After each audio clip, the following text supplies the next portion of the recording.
जैसे ही मैंने पहले सीढ़ी पर कदम रखा तो मैंने फरमाया आमीन, और दूसरी सीढ़ी पर कदम रखा तो मैंने फरमाया आमीन, तीसरी सीढ़ी पर कदम रखा तो मैंने फरमाया आमीन। तो सहाबा कराम ने पूछा कि आज हमने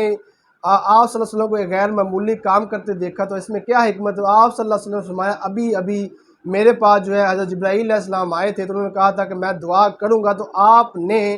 आमीन कहना है। तो उसने कहा था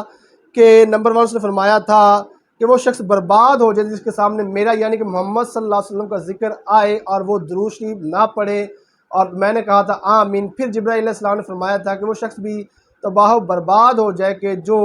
अपने माँ बाप या किसी एक को बुढ़ापे में पाए तो उसकी खिदमत करके जन्नत ना कमा सके, तो मैंने फरमाया